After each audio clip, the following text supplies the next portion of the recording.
let's talk about Janet Yellen first. So Janet Yellen has been nominated by Joe Biden to be his Treasury secretary. So Janet Yellen is former chair of the Federal Reserve under Barack Obama. Of course, she was there, through the housing crisis and, so this is, again, this Biden's cabinet is shaping up to be the Obama 2.0 cabinet. And I don't think that's a good thing. If you're on the left, I don't think that that's something that we should be celebrating for sure. I think that while Janet Yellen, some of these people aren't horrible people. Like, they're not like total monsters like some of the Trump people, like what's that dude's name? Steven. How the hell am I forgetting his name? No, not Mnuchin. The racist, xenophobic, white nationalist. Oh my goodness, I can't believe I'm forgetting. How am I blanking on this dude's name? Stephen Miller. Yeah, Stephen Miller. So Stephen Miller, it's not like they're like these monsters, these absolute monsters like Stephen Miller. Like, they're not overtly racist, right? They're just like covertly racist, covertly, sort of nationalist or jingoistic or imperialist. They're imperialists, really, right? So that's it. For the defense and intelligence picks. They're all like these imperialist sort of folks. And for the sort of economic picks for Biden, they're neoliberals. They believe in the capital, they're champions of capitalism. They're always so shocked. Oh, how did this crash happen? How did this crash of capitalism happen? Oh me, oh my. Nobody could have saw it coming, even though capitalism has literally there's been an economic downturn in capitalism every 4 to 7 years on average, everywhere that capitalism has ever existed for the last 200 to 300 years, every 4 to 7 years on average. Just think about it. In recent history, we've had 3 crashes since the turn of the century, right? We've had the 2000 dot-com bubble, right? In 2000, we had the dot-com bubble. In 2008, in 2009, we had the housing recession, right? The recession. And then we had the 2020 COVID crash or the COVID depression. And that is, add that up. That's 3 in the past 20 years since the turn of the century. That's 3 since 2000. That's just shy of every 7-year average. So, and it's not like, I've been saying this stuff and I'm no genius, but I've been saying this because I've just been parroting folks like Richard Wolff, who continue to scream this from the top of their lungs, that this is this is the instability that capitalism produces. But we're just, we're getting more of these people that they are pro-capitalist, they are neoliberal, and they've existed in a time where they've continued to be pushed to the right, and they feel pressure from the right and feel pressure to move to the right. So these are people that were neoliberal centrists to begin with, and then they're constantly, folding under the pressure to move right, to shift right, cut taxes, cut spending, in order to cut deficits, they want to cut taxes, but then they also want to cut spending of social programs.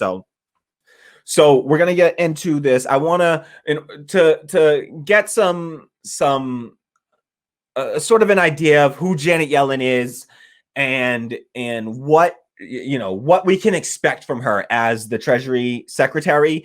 I'd like to bring in an old classmate of Janet Yellen's. So I would like to hear from her old classmate. I saw one of her former classmates from Yale, when she got her PhD in economics from Yale University, and one of her classmates there has spoken out. Hopefully someday friend of the show. Richard Wolff was recently was being interviewed on Status Coup by Jordan Sheridan on Status Coup. And he talked about Janet Yellen in the interview. And I thought that it was a great, sort of analysis and prediction of what we can expect from Janet Yellen. And this is my issue with these folks. And I started saying it before. These aren't bad people per se. Like, I don't think Janet Yellen is a bad person. I'm not saying that Janet Yellen is a bad person. These aren't bad people per se. They just have a bad ideology. You know, they just have an ideology that's wrong and has been proven wrong historically over and over again. And yet, no matter how often and how loudly they're wrong, they always seem to be able to maintain, as long as they're wrong in favor of the capitalist class, then they can be wrong all they want and their reputations are sustained and they're allowed to keep their jobs and keep going. And they don't get enough criticism for being constantly wrong about this stuff. So let's take a look and take a listen to Janet Yellen's classmate, Richard Wolff, economist Richard Wolff, talking again on a Status Quo interview recently about Janet Yellen and, kind of what he expects from her in her role as Treasury Secretary. And what I find so maddening is really all I've heard from Biden is we should pass the HEROES Act. And there are some good things in there, but for the level of crisis we're in, all the things you just talked about, to me, the HEROES Act is kind of a Band-Aid for a gunshot wound. It is totally insufficient. And that's the most he's talking about, when in reality, it looks like we'll probably have Republicans keeping the Senate. So they're just going to do what they did in 2009-10, obstruct and then blame the tanking economy on the sitting president and the sitting party. So it seems to me like the rescue choppers are not coming if we're to look at Janet Yellen as Treasury Secretary and the rest of the people that Biden is appointing. Well, let me speak for a moment, if I may. Janet Yellen and I were classmates. Okay. We went to Yale at the same time, roughly a couple years apart. We had the same professors at Yale. We got the same degree, PhD, from Yale in economics. I know exactly how she was trained because I was trained the same way. I know exactly what the teachers taught her because that's what they taught me. She is a classic American liberal who has grown up in a world of right-wing pressures on liberals to become less liberal. And she wasn't all that liberal to begin with, so she's become less. She's married to another economics professor with a PhD, just like herself and me. I know who these people are. They are so far removed from a grasp of what this economy has meant to people that it's unfair to them to imagine that they would do anything other than a Band-Aid for a gunshot wound. That's who they are. They didn't see any of this. They were writing articles and books, which, by the way, I had to read, about the efficiency of a globalization. And yet the idea that there were masses of people whose lives were shaken to the core by all that has happened in the last 30, 40 years. I mean, I've had, not with them in particular, but I've had arguments with that kind of person because many of them are my personal friends. I went to school with them. I grew up with them. I know this sounds harsh, but they're nice people, by the way. These are not bad people. It's not bad, but they don't really get what's going on. They live in a textbook of economic manipulation. The Federal Reserve will pump money in and lower interest rates, and the Treasury will run a deficit, and that's how you did. Mr. Trump did the most extreme version under Trump and Mnuchin and the others and Powell. They pumped more money in than you could shake a stick at. They dropped interest rates to virtually zero, which hadn't been done before. They ran trillions of dollars of budgetary deficit when there was no war. I mean, everything that those liberals say you should do, kind of, they did. Not exactly the way the liberals would. They had their politics. They didn't give money to cities and states, which are why they're in such trouble now. But, adjusting for a few of these details, what are they going to do that's all that different? They're going to have budgetary deficits. They'll give it to the cities and states in a way that the Trump did. But again, if you don't transform things, you're not going to get out of this disaster.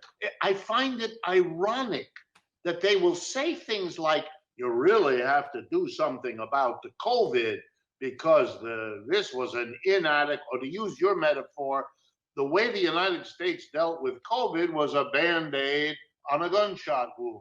They see it there. But when it comes to economics, no, they don't see it. They never did. And there's no reason to expect suddenly that there will be a shift. Okay, so there we had Dr. Richard Wolff just letting us know a little bit about, his take on Janet Yellen there. And as you heard, he is a former classmate of her at Yale. He says he got the same education in economics that she was given. So he has a very clear understanding of exactly what she learned, how she learned it, who she learned it from. And he was taught the same things. He just had a different, ideology, different perspective on life from his upbringing, which he gets into all the time, and from sort of a working class background, of course. And he took a different, he took a different track in life, but he got that same education as them. And so he understands why they think the way that they think, really. And he still talks to these people. He says he goes to dinner with these people all the time. They are in the same circles. They move in the same circles. So he knows these people. He's like, these are friends of mine. And so they're not bad people. He's not saying, listen, these are horrible monsters. These are awful, evil, villains or anything like that. It's nothing like that. That's not the problem here. The problem is that they're just more of the same at best. At best, they're more of the same. At worst, it's corruption. We'll look at some of his picks that are just downright corrupt. Janet Yellen she's not corrupt. She's just corrupted by a neoliberal ideology, but she's not corrupt in the sense of like taking bribes or using her position or a status to enrich herself personally necessarily. Like she's not one of those types or anything like that. So I don't, it's not, she's, as far as Biden picks go, like I said, she's the least worst of the Biden picks so far, but still, even the least worst person that I could find, and she'll be the first woman Treasury Secretary in the history of the United States. I don't care. It's like there are other women that I will take as, again, we talked about last time. I take Stephanie Kelton as a Treasury Secretary, to be honest. I take Elizabeth Warren. As much as I can't, I can't stand Elizabeth Warren. It's an okay position for her. I think that she'd be fine there. That's what she's meant to do. Like Elizabeth Warren, purely on economic, on fiscal policy, essentially. I would say, so let me think. Yes, that's fiscal policy, I believe.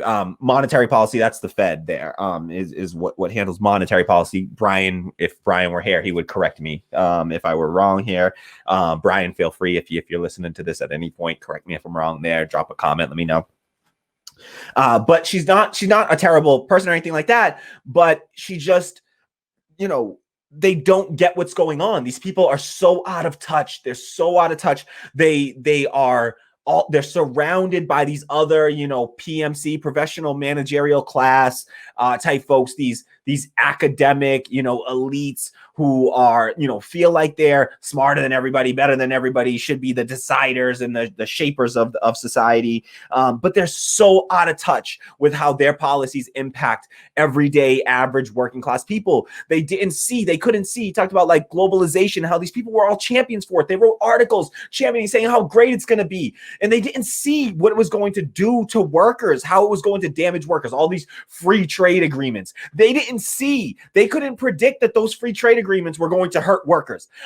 Why ideology is so important to me, and I want to make this point clear. The reason that ideology is so important to me in picking, a staff like this is because ideology dictates how you're going to respond in the moment, right? I can look at your past. I can, of course, look at your past and look at your record, which we absolutely should examine. And when you examine the records of these people, you see they're just run-of-the-mill neoliberal, capitalist, neoliberal, folks there, and some can even be maybe labeled neoconservatives as well. But neoliberal at best, folks here.